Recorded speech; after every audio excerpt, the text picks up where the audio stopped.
Hello दोस्तों, कैसे हैं? आशा करता हूँ आप स्वस्थ मस्त होंगे।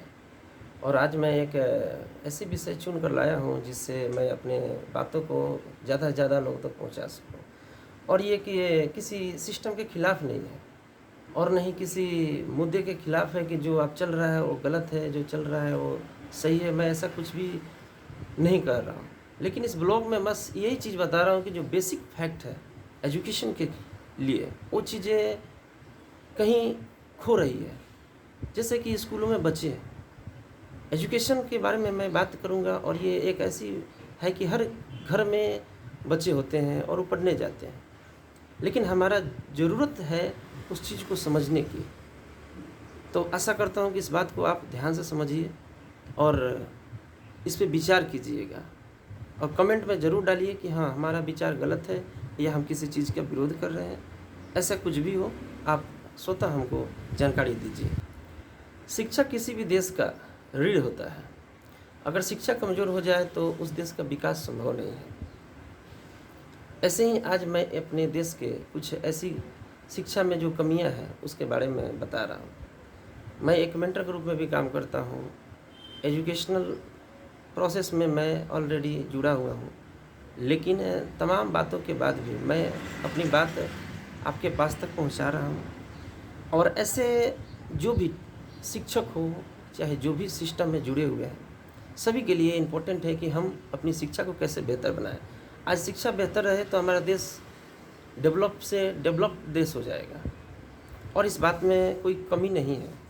जहाँ भी देखा जाए, हर जगह आज राजनीतिक बातों में भी अगर कोई नेता भी है, चाहे हर आदमी अपनी शिक्षा के स्तर को बढ़ाने के लिए ही बात करता है। आज हम अगर शिक्षा सही है मेरा, तो हर चीज़ को मैं समझता हूँ, अंडरस्टैंड करता हूँ।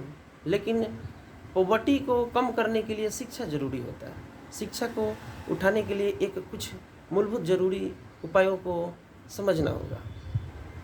आइए जानते हैं कि क्या कमियां हमारे देश में कुछ हैं। जैसे कि स्कूलों में फर्स्ट कमी यह है कि रटने से आधारित व्यवस्था है। जो हमारी शिक्षा है वो रटने पर आधारित व्यवस्था बना दी गई है। अब आप कहोगे कैसे? तो जब आप स्कूल में जाओगे, बच्चों को पढ़ाया जाता है। यहाँ पे स्कूलों में क्या है कि जैसे कोई रिजल्ट हुआ, हम अपने बच्चों को रिजल्ट के ऊपर आकलन करते हैं कि हमारा रिजल्ट कैसा है, उस तरह का बच्चा हमारा पढ़ रहा है या नहीं पढ़ रहा है, हम उस आकलन पे जाते हैं। That is not result. Result is going to the process by concept of knowledge whatever your child. जो बच्चे के पास जो भी नॉलेज है उसके आधार पर वो नॉलेज गेन करता है। उस कंसेप्ट को हम लोग डेवलप करना होगा जिस पे हम बच्चे को आकलन कर रहे हैं। जैसे कि हमने रिजल्ट लिया बच्चे का, मैं बोल रहा हूँ कि नहीं बच्चा आपका कम है, कमज़ोर है थोड़ा। आप अपने रिजल्ट से उसको समझने के बजाय अंक के दौर में जो नंबर है, मार्कशीट है, उसके आधार पर हम उसको धकेल रहे हैं। शिक्षा में उसको धकेल रहे हैं। उस समझ नहीं रहे हैं कि वो चीज़ें उसके लिए उपयोगी है कि नहीं है। वो हमारा बच्चा क्या कमज़ोर है उस पर फॉलोअप करना है, न कि उस नंबर पे जाना है कि नंबर हमारा है उसको डमलाइज कर रहे हैं। वहीं पे आप उसको डिसग्रेस कर रहे हैं। तरह तरह की बातों को आप समझिए।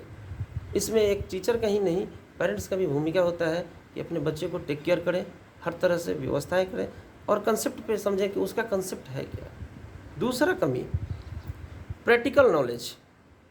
अब ये प्रैक्टिकल नॉलेज क्या होता है? जैसे कि हम कोई चीज़ पढ़ाया, तो कोई ज्ञान आपको बताया गया, कोई एजुकेशनल प्रोसेस में आप हैं, कोई किताबें पढ़ाई गई, so that times you have to remind कि आप याद कर लिए, लेकिन उसको इम्प्लीमेंट करना। जैसे कि आज तमाम समाज में बुराइयां हैं। बुराई कब होती है? जब आप उस चीज़ के ज्ञान के खोज में उस आगे बढ़ते हैं। अगर बुराई उस वहाँ पे समाप्त हो जाती है जब आपके ज्ञान के प्रकाश को बढ़ाया जाए। जैसे कि आपने थियोरी पढ़ा, जिस बुक को थ्योरी पढ़ा उसका प्रैक्टिकल नॉलेज कहाँ है? प्रैक्टिकल नॉलेज आपके पास है नहीं। इम्प्लीमेंट कैसे करना है लाइफ में, ये चीज़ें हमने नहीं बताई। और ये चीज़ें तब होगी जब हम इम्प्लीमेंट करने के बजाय हम उस चीज़ को समझे पहले और उसको बताया जाए कि हमारे द्वारा एक शिक्षक ही नहीं, समाज के हर व्यक्ति का एक कर्तव्य है कि अगर कोई शिक्षा ग्रहण किया, उस चीज़ का सही मार्ग, उस चीज़ का सही उपयोग कैसे किया जाता है ये बताएं। तीसरी कमी ये है कि एक जैसी रुचि रखना। जैसे कि स्कूलों में तमाम तरह के बच्चे होते हैं, हर की क्षमताएं, विचार और उनके सोच अलग अलग होते हैं। इस सोच को समझकर अंडरस्टैंड कर लिया जाए। और उस समय पेरेंट्स की भूमिका बहुत इंपॉर्टेंट होती है, ताकि हम टीचर हैं, हमारी काम है डिलीवर करना, लेकिन पेरेंट्स को समझना है कि हमारे बच्चे के में रुचि किस क्षेत्र में है, उसी चीज़ को ज़्यादा से ज़्यादा दबाव दिया जाए कि हाँ यही काम करो, ताकि वो इसमें बहुत बेटर करे।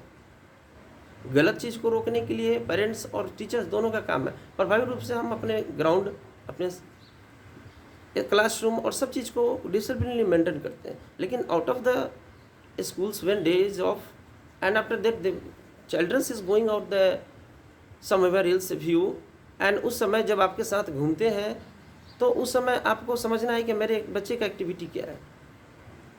ये चीज़ को प्रैक्टिकली हम हर चीज़ को समझा रहे हैं। क्षमता उसकी समझना है। क्षमता 24 घंटे में 6 घंटे 5 घंटे टीचर के पास रहता है। टीचर समझता है उसको, उसके हिसाब से उसको बैठाता है क्लास में, उसके हिसाब से पढ़ाता है। लेकिन जब घर पे पहुंचता है तो पेरेंट्स अपने हिसाब से सबको समझते हैं। साथ ही साथ कुछ कुछ ऐसे स्कूलों में वीडियो आते हैं जहाँ पे शिक्षक बच्चों को पीटते हैं, चाहे कहीं भी ऐसे देखा जाए तो तमाम तरह की घटनाएं आती है। इसमें सिस्टम का दोष नहीं है, इसमें किसी स्कूल ऑनर की दोष नहीं होती है, इसमें बस प्रशिक्षण की कमी होती है। हर समय शिक्षक को प्रशिक्षित किया जाता है, कुछ नया चीज़ आते हैं, इनोवेशन आता है। गवर्नमेंट का काम है ये कि नया चीज़ लाए तो उसको हर जगह इक्वली डिस्ट्रीब्यूट करे कि इस चीज़ को समझाना है बच्चों को, और जो ऊपर बैठे हुए हैं सभी को ये चीज़ को समझना है कि किस तरह का करिकुलम तैयार किया जाए ताकि ईजी अंडरस्टैंडिंग हो और प्रैक्टिकल नॉलेज पे आधारित हो। स्किलफुल बनाना बच्चों को, न कि उसको हम ओनली हम सर्टिफिकेट के लिए पढ़ा रहे हैं। स्किलफुल बनाने से क्या होगा कि वो बच्चा लाइफ में कुछ सक्सेस करेगा। जब भी वो हम जैसे आज हम अपने समय में हम लोग भी थे, हम लोग अभी उस तरह जैसे आज कमी महसूस करते हैं। कोई चीज़ पढ़ाने जाते हैं, हमको लगता है कि ये चीज़ें मेरे को कोई ऐसे डिटेल्स नहीं बताया, मैंने ऐसे तरह से पढ़ाता हूँ ये बच्चे को जो कमी है, जो भी उसको उसको डिससेटिस्फेक्शन हो किसी मैटर से, तो उस चीज़ को हमको समझना पड़ता है। और सबसे बड़ी इम्पोर्टेंट ये चीज़ है कि करियर गाइडलाइंस जब बच्चे पढ़ लेते हैं तो पढ़ने के बाद करियर गाइडलाइंस की बहुत ज़रूरी होती है। जैसे हमारे रूरल एरिया में बच्चे हैं, कोई बहुत अच्छा कर लेते हैं, लेकिन कुछ करियर गाइडलाइंस के अभाव में वो बच्चे आगे नहीं बढ़ पाते हैं और वो तमाम ट्रेडिशनल कोर्सेज में उलझ कर रह जाते हैं और उसी में उनका माइंड जो है एक ब्रेन मैप की तरह उसी में घूमते रहता है। जैसे कि हमारा बच्चा है, अभी वो कोई चीज़ करे, अच्छा कर रहा है, सर्टिफिकेट ली कर रहा है, उस चीज़ को हमको समझना है। करियर गाइडलाइंस इंपॉर्टेंट है, हर स्कूलों में भी होना चाहिए करियर गाइडलाइंस। इसलिए होना चाहिए ताकि बच्चा जब 9th 10th क्रॉस करता है उसके बाद उसका करियर काउंसलिंग एक इम्पॉर्टेंट है। एक ये अहम भाग है हमारे जीवन में। जैसे हम कोई गाड़ी लेते हैं तो गाड़ी चलाने से पहले हम उस चीज़ को समझते हैं, उसके बारे में समझते हैं कि इसका लाभ क्या है, इसका हानि क्या है, दोनों चीज़ों को समझते हैं। और चलाने वाले को ये भी समझना है कि कैपेसिटी इसका क्या है, हर चीज़ के बारे में समझते हैं। इस तरह से हम करियर गाइडलाइंस में बच्चे का ब्रेन मैप तैयार करते हैं और आगे बढ़ा जाता है।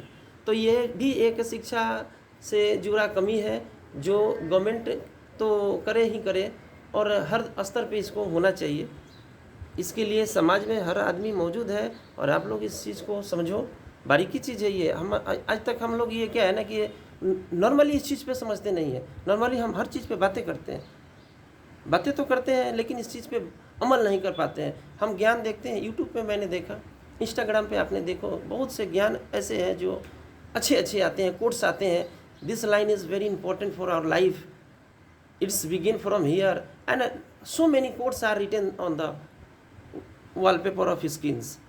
लेकिन that times we don't follow because that हम जब इस चीज़ को समझेंगे नहीं करते हैं, समझते नहीं हैं, क्योंकि हम केवल पढ़ के दूसरों को ज्ञान दे रहे हैं। ज्ञान तो अपने पास है, ज्ञान तो अपने पास भी है, लेकिन उस चीज़ को समझो तभी होगा।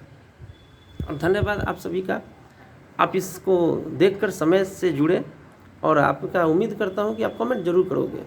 क्या है कि शिक्षा से कमी और जो भी ज्वलंत मुद्दा है मैं उस पर बात करूँगा और अच्छी वीडियो को मैं कोशिश कर रहा हूँ बनाने का, ताकि मैं तो एक छोटे जगह पर, एक राजस्थान का कोई छोटा इलाका है, मैं उस पर बना रहा हूँ और मैं इंग्लिश का मेंटर भी हूँ और मैथ का टीचर भी हूँ। लेकिन एक ऐसी बात है कि मैं अपनी बात को एक क्लासरूम तक ही रख पाता हूँ, एक कोचिंग सेंटर तक ही रख पाता हूँ। और मैं हेल्प भी करता हूँ बहुत से बच्चे को, ऐसे जो जिनके पास पैसे की कमी है, अगर वो आ जाते हैं तो कम भी पैसे देते हैं तो मैं भी चलता हूँ कि चलो ये हटाओ, इसको पढ़ा देते हैं। लेकिन मेरे इस उद्देश्य का मुख्य बात ये है कि आपको इस चीज़ को अवगत कराना कि जो कमी है, मैं 2-4 साल से पढ़ा रहा हूँ, इस चीज़ को समझ रहा हूँ कि ये कमियाँ हैं और ये एजुकेशन सिस्टम में कमी है। ये कमी हमारी दूर तभी होगी जब हम इसको सर्टिफिकेट से स्किलफुल बनाएं, ऐसे नहीं। सो तमाम धन्यवाद और इस चीज़ को समझें। आगे फिर मैं एक वीडियो लाऊंगा और उस विषय में बात करूंगा जो हमारे देश में अति आवश्यक है। Thank you.